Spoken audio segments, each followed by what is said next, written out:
বিসমিল্লাহির রহমানির রহিম। আজকে যারা আয়োজক society for justice and piece, তাদেরকে প্রথমে ধন্যবাদ জানাচ্ছি যে জুলাই গণ আন্দোলন, গণ অভ্যুত্থান যে নামে অভিহিত করি না কেন, এই সুপ্রিম কোর্ট আইনজীবী সমিতি অডিটরিয়ামে দ্বিতীয় একটা অনুষ্ঠান করার জন্য। আপনারা জানেন যে গত বৃহস্পতিবার এখানে বাংলাদেশ জাতীয়তাবাদী আইনজীবী ফোরাম 31শে জুলাই মার্চ ফর জাস্টিস কর্মসূচি, যে কর্মসূচির মাধ্যমে মূলত আইনজীবীরা নিজেদেরকে সম্পৃক্ত করেছিলেন জুলাই আন্দোলনের সঙ্গে, তার প্রথম বর্ষপূর্তিতে একটা অনুষ্ঠান এখানে হয়েছিল। বিএনপি মহাসচিব জননেতা মির্জা ফখরুল ইসলাম আলমগীর এখানে প্রধান অতিথি ছিলেন, আমাদের অনেক আইনজীবী বন্ধুরা ছিলেন এবং যারা সম্মুখসারী যোদ্ধা তারা সবাই এখানে ছিলেন। তো আমার পরবর্তী বক্তারা কি বক্তব্য দিবেন সেটা তো ধারণা করা আমার পক্ষে সম্ভব না, কিন্তু যা বক্তব্য দিয়েছেন সেটা সেক্ষেত্রে আমি তো বলতে পারি। দুজনের বক্তব্যই আমার সঙ্গে মিলে গেছে, যে বক্তব্য আমি গত বৃহস্পতিবার দিয়েছিলাম। একটা হচ্ছে রাসনা ইমাম বলেছেন যে নির্বাচন আপনার অবশ্যই বিচার করতে হবে, অবশ্যই সংস্কার করতে হবে, কিন্তু নির্বাচনের বিকল্প হিসেবে তাকে দাঁড় করানোর কোনো সুযোগ নেই। I fully endorse that view. এখন প্রশ্ন আছে যে আমরা যারা অনেক সময় কথা বলি, তখন আমাদের নিজেদের রোলটা সম্পর্কে এবং আমরা কি ভূমিকা রেখেছি সেটা অনেক সময় পরিষ্কার হয় না।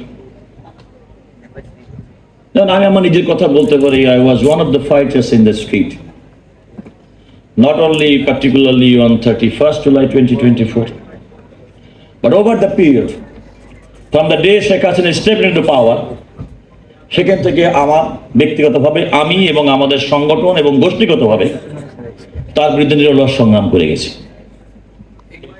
এবং সেক্ষেত্রে একটা দিনের জন্য কোনো কর্মসূচিতে আমার নিজের অনুপস্থিতিতে আমার জীবনে কেউ দেখেছে কিনা বলতে পারে না। আর একটা কথা বলি, আমার সিনিয়র জনাব জয়নুল আবেদিন এখানে উপস্থিত আছে।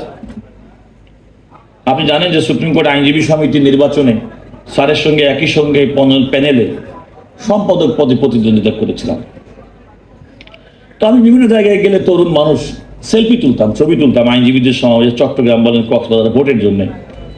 স্যার শুধু আমাকে বলতো, কাজল তুমি একটা সুপ্রিম কোর্ট আইনজীবী সমিতির সেক্রেটারি নির্বাচন করবা, কি পোলাপানের মধ্যে শুধু ছবি তুলো, সেলফি। আমি বলতাম, স্যার ছবি একসময় কথা বলবে। স্যার আমার সাথে আজকে 3রা অগাস্ট 2025, গত বছর এই দিনে রাত্রে 8টা থেকে শাহবাগ চত্বরে দাঁড়িয়ে আমি অসংখ্য লাইভ ভিডিও করেছি। সেই আন্দোলনে অংশগ্রহণ করে মানুষকে উদাত্ত আহ্বান জানিয়েছি, আপনারা আসুন আন্দোলন করুন, শেখ হাসিনার পতন এখন সময়ের ব্যাপার মাত্র।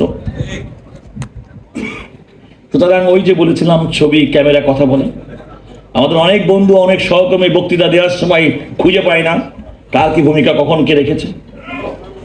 দ্যাট ইজ এই কথাগুলো বলার অর্থ হচ্ছে এই যে আমরা যখন নিজেদেরকে যখন বলবো এই করতে হবে ও করতে হবে, তার সবার আগে নিজেকে পরিশুদ্ধ করতে হবে। আপনি ন্যায়পরায়ণতা সততার কথা মুখে বলবেন, নিজে সৎ হবেন না, এমন বিষয় কিন্তু মুগ্ধরা তারা কিন্তু এরকম বাংলাদেশ দেখতে চায়নি।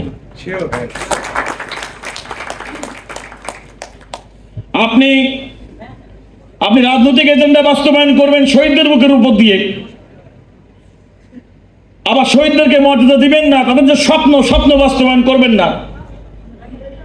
এই ধরনের দ্বিচারিতা আমি বিশ্বাস করি কোন শহীদ, কোন জুলাই যোদ্ধা কখনো কল্পনা করে নাই। তাই যদি না হয়ে থাকে তাহলে রাষ্ট্রকে আগামী দিকে এগিয়ে নিতে হবে।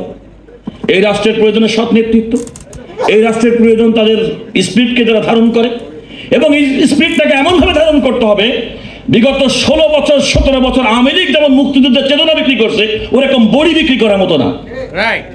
You have to mean it, you have to bring it in your heart, সেটাকে ধারণ করতে হবে।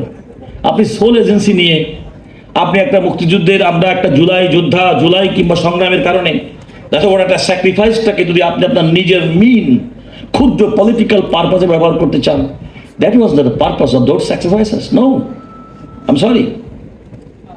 সুতরাং এটাকে আপনাকে ট্রুলি চিন্তা করতে হবে। এই যে একটু আগে মোহাম্মদ হোসেন লিপুর কথার আমি 100% একমত হই।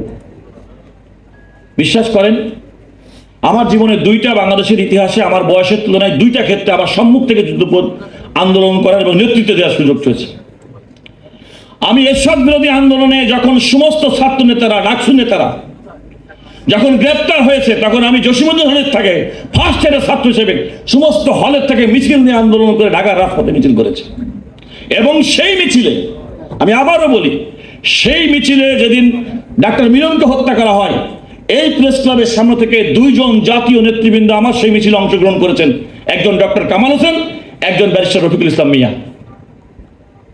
আমি সেরকম সম্মুখভাগে যুদ্ধ করা মানুষ, সুতরাং যা বলি মন থেকে বলি, যা মনের মধ্যে আছে ততটুকু বলি, either you like it not. আমি আমার বক্তব্য শেষ করবো এই কথা বলে, এই যে আকাঙ্ক্ষার কথা বলছে, জুলাই বিপ্লব রাষ্ট্ররূপদ রূপকথা না বাস্তবতা, এখন তো আস্তে আস্তে যে কারবার দেখতেছে তাদের তো সব রূপকথার মতো মনে হচ্ছে। যে কারবার প্রতিদিন দেখছি,